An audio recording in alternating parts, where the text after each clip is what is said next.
नमस्कार, स्वागत है आपका न्यूज गंगा पर और मैं हूं आपके साथ निशा भारद्वाज, जहां हम आपके लिए लेकर आते हैं देश और दुनिया की सबसे ताजा तरीन और दिलचस्प खबरें। तो चलिए बिना वक्त गवाए बताते हैं आपको आज शाम 4 बजे तक की सबसे बड़ी खबरें। जानिए कैसे बनवाएंगे आयुष्मान कार्ड। दिल्ली में बीजेपी ने चुनाव के दौरान ऐलान किया था कि सरकार बनने के बाद आयुष्मान कार्ड में 10 लाख रुपए का इलाज फ्री दिया जाएगा। मुख्यमंत्री रेखा गुप्ता ने शपथ ग्रहण के कुछ ही घंटों बाद अपनी पहली कैबिनेट में इस ऐलान को मंजूरी दे दी।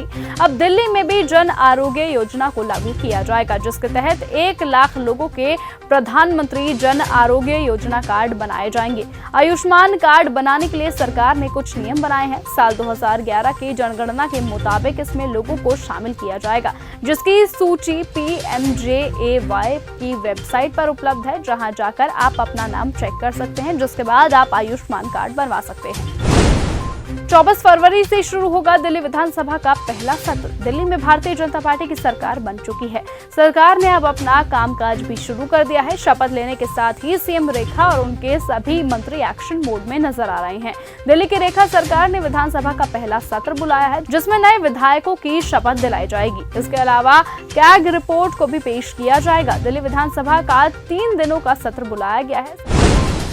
महाकुंभ में महिलाओं के साथ हुआ महापाप। उत्तर प्रदेश के प्रयागराज में महाकुंभ का आयोजन किया जा रहा है और इसी दौरान लाखों श्रद्धालु संगम नगरी पहुंच रहे हैं। महिलाएं, बच्चे, बूढ़े सभी पवित्र डुबकी लगाने के लिए महाकुंभ जा रहे हैं। वहीं कुछ लोग इस पवित्र समय में भी अपनी हरकतों से बाज नहीं आ रहे हैं। महिलाओं के संगम स्नान के वीडियोस को लोग सोशल मीडिया पर पोस्ट कर रहे हैं। साथ ही डार्क वेब पर इन वीडियोस को बेचा भी जा रहा है। इस मामले में पुलिस ने 3 आरोपियों को पकड़ लिया है। इनके नाम है चंद्र प्रकाश, प्रग्नेश और प्रणव तेली। केजरीवाल सरकार के सभी मंत्रियों के निजी स्टाफ हटाए गए। दिल्ली की रेखा सरकार ने केजरीवाल सरकार के सभी मंत्रियों के निजी स्टाफ को हटा दिया है। पूर्व सरकारों ने जिन अधिकारियों और कर्मचारियों को दूसरे विभागों में नियुक्त किया था, उनको तुरंत अपने मूल विभागों में रिपोर्ट करने को कहा गया है। मायावती पर राहुल गांधी के बयान का विरोध। कांग्रेस नेता राहुल गांधी गुरुवार को अपनी संसदीय क्षेत्र रायबरेली पहुंचे, जहां उन्होंने बहुजन समाज पार्टी की मुखिया को लेकर बड़ा बयान दिया और कहा कि वो चुनाव ठीक से नहीं लड़ती हैं। उनके इस बयान पर सियासत तेज हो गई है, जहां बसपा सुप्रीमो ने राहुल गांधी को अपने गिरबान में झांकने की सलाह दे दी है, तो वहीं अब बहुजन स्वाभिमान मंच की ओर से कांग्रेस पर बसपा सुप्रीमो के अपमान का आरोप लगाया गया है। बहुजन स्वाभिमान मंच ने जो पोस्टर लगाया है, उसमें कांग्रेस पर बसपा सुप्रीमो के अपमान का आरोप लगाया है और कहा कि राहुल गांधी अपनी दोगली नीति से दलितों को भ्रमित कर रहे हैं। इस पोस्टर में कांग्रेस नेता और पूर्व सांसद उदित राज के उस बयान पर निशाना साधा गया, जिसमें उन्होंने ये कहा था कि अब मायावती का गला घोंटने का समय आ गया है। उदित राज के इस बयान पर भी काफी विवाद हुआ था।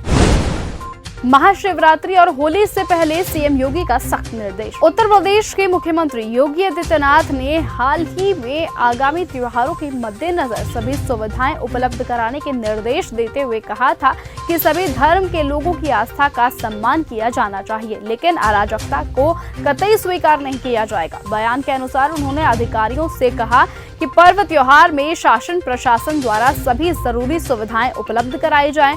धार्मिक परंपरा आस्था को सम्मान दे, लेकिन अराजकता स्वीकार नहीं की जाएगी। संदिग्ध लोगों पर नजर रखें, परंपरा के विपरीत किसी नए आयोजन की अनुमति न दे। नीतीश कुमार नहीं रहेंगे बिहार के सीएम। अखिल भारतीय महिला कांग्रेस की प्रमुख अलका लांबा ने एक गुरुवार को दावा किया कि जेडीयू प्रमुख नीतीश कुमार कुछ ही महीनों में होने वाले विधानसभा चुनावों के बाद बिहार के मुख्यमंत्री नहीं रहेंगे। महिला कांग्रेस अध्यक्ष बनने के बाद अलका लांबा पहली बार बिहार की राजधानी पटना पहुंची। अलका लांबा ने कहा कि प्रदेश महिला कांग्रेस कार्यकारिणी की बड़ी बैठक बुलाई गई है, जिसमें आगामी चुनावों की रणनीति तय की जाएगी। तो वहीं लांबा ने कटाक्ष करते हुए कहा कि नीतीश कुमार को पिछले विधानसभा चुनावों में अपनी पार्टी के प्रदर्शन को याद करना चाहिए, जब जनता दल यूनाइटेड सीटों के मामलों में तीसरे स्थान पर रही थी। मैं ये भी भविष्यवाणी कर रही हूं कि इस साल के अंत में होने वाले विधानसभा चुनावों के बाद वो मुख्यमंत्री नहीं होंगे। महाराष्ट्र साइबर सेल ने राखी सावंत को भेजा समन। इंडियाज गॉट टैलेंट के रणवीर इलाहाबादिया के वीडियोस वायरल होने के बाद इस शो में आए लोगों की मुश्किलें कम होने का नाम नहीं ले रही हैं। इस शो में जज बनकर आई राखी सावंत को भी अब महाराष्ट्र साइबर सेल ने समन भेजा है।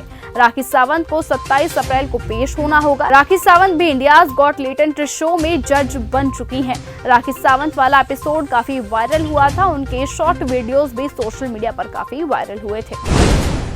दीपिका कक्कड़ ने छोड़ दिया फराह खान का शो। दीपिका कक्कड़ टीवी की मशहूर एक्ट्रेस में से एक हैं। कलर्स टीवी के लोकप्रिय सीरियल ससुराल सिमर का में सिमर बनकर उन्होंने दर्शकों को खूब मनोरंजन दिया था।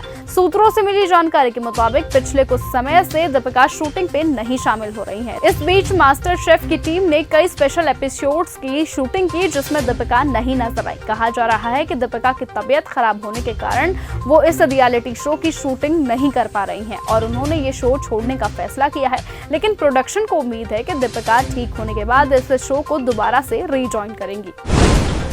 बांग्लादेश में रमजान से पहले क्यों परेशान है मुसलमान? बांग्लादेश में जरूरी खाने वाली चीजों की कीमत में बढ़ोतरी वहां के लोगों के लिए एक बड़ी चिंता बन गई है। सरकार के आश्वासनों और बाजार की वास्तविकता में काफी अंतर दिख रहा है। इस बढ़ती महंगाई पर कई सवाल उठ रहे हैं। कहा जा रहा है कि ये महंगाई सिर्फ और सिर्फ सिंडिकेट के कारण बढ़ाई गई है। वहीं कुछ का मानना है कि इन कीमतों का बढ़ना सरकार की नाकामी भी है, जिस वजह से वहां के मुसलमान पूरी तरह से परेशान नजर आ रहे हैं।